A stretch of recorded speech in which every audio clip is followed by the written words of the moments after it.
everyone, welcome back to our class. In today's class we are going to discuss chapter 9. My son will not a beggar be. So let's begin. My son will not a beggar be. ഇത് എഴുതിയിട്ടുള്ളത് wed Mehta എന്ന് പറഞ്ഞിട്ടുള്ളൊരു രചയിതാവാണ്.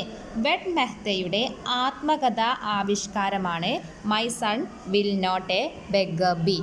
അതായത് അദ്ദേഹത്തിന് മസ്തിഷ്ക ചർമ്മത്തിൻ്റെ വീക്കത്തിൻ്റെ ഫലമായി ഇളം പ്രായത്തിൽ കാഴ്ച നഷ്ടപ്പെട്ട തൻ്റെ ജീവിതത്തിൽ സംഭവിക്കുന്ന ഓരോ കാര്യങ്ങളാണ് അദ്ദേഹം ഈ കഥയിൽ പറഞ്ഞിട്ടുള്ളത്.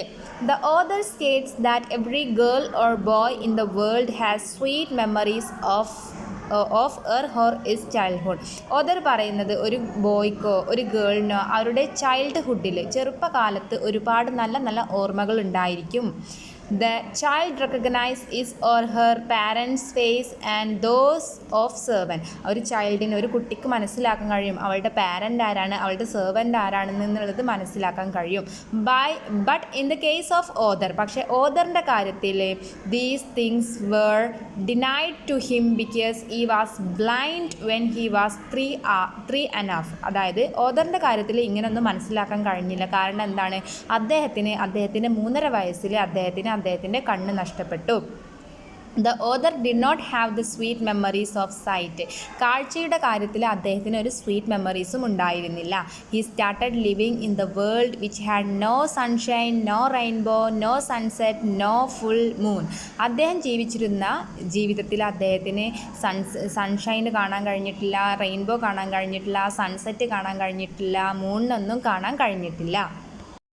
The author had nothing to depend on in the form of memories. അദ്ദേഹത്തിന് ഒരു മെമ്മറീസും ഉണ്ടായിരുന്നില്ല എന്നുള്ള, അതായത് അദ്ദേഹത്തിന് ഒരു മെമ്മറീസും ഉണ്ടായിരുന്നില്ല. ആഫ്റ്റർ ഹിസ് സിക്നെസ്, അദ്ദേഹത്തിൻ്റെ ഈ രോഗത്തിന് ശേഷം his family moved to Lahore. അവർ ലാഹോറിലേക്ക് മൂവ് ചെയ്തു, മാറി താമസിച്ചു. The relatives come to the sympathies with a blind child. അവരുടെ റിലേറ്റീവ്സൊക്കെ എന്ത് വരുമായിരുന്നു, ഒരു സിമ്പതിയുടെ രൂപത്തിൽ അവനെ കാണുമായിരുന്നു. This irritates his father and he sought a transfer to Karnal. അങ്ങനെ വീണ്ടും അവരെന്ത് ചെയ്തു, ഇത് കാരണം അവർ വേറൊരു സ്ഥലത്തേക്കും മൂവ് ചെയ്തു. The author was weak after his illness. Author എന്തായിരുന്നു, ഈ രോഗത്തിന് ശേഷം, കണ്ണ് നഷ്ടപ്പെട്ടതിന് ശേഷം അവന് ഭയങ്കര വീക്കായിരുന്നു. But his sister loved him like a delicate doll.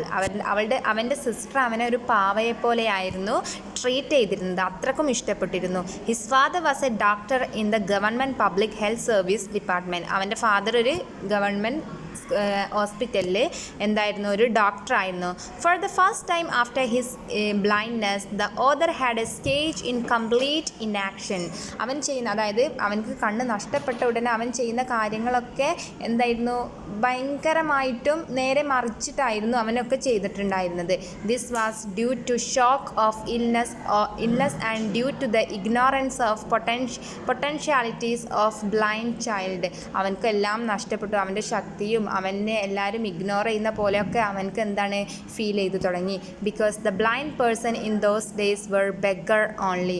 ഇന്നത്തെ കാലത്ത് ബ്ലൈൻഡ് പേഴ്സൺ എന്ന് പറഞ്ഞാൽ എപ്പോഴും എന്താണ്, ഒരു ബെഗറിനെ പോലെയാണ്, ഒരു യാചകനെ പോലെയാണ്.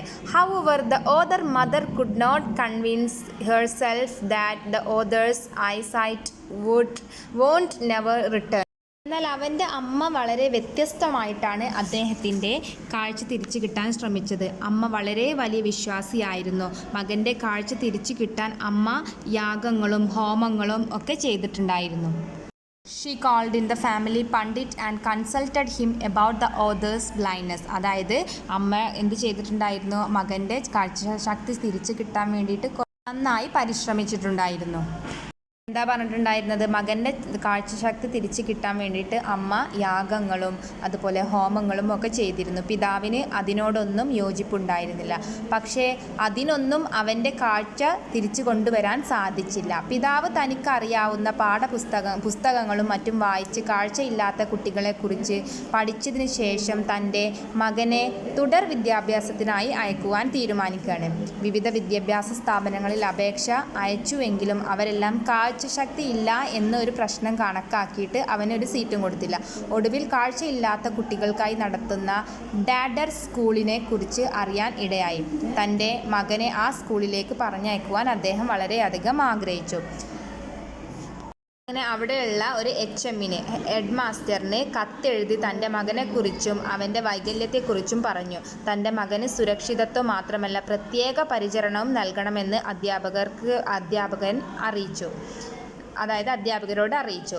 അമ്മയ്ക്ക് തൻ്റെ മകനെ സ്കൂളിലേക്ക് പറഞ്ഞയക്കുവാൻ താല്പര്യമില്ലായിരുന്നു. എന്നിരുന്നാലും തൻ്റെ മകൻ്റെ ഭാവിയെ ഓർത്ത് അവർ പറഞ്ഞയക്കുന്നു.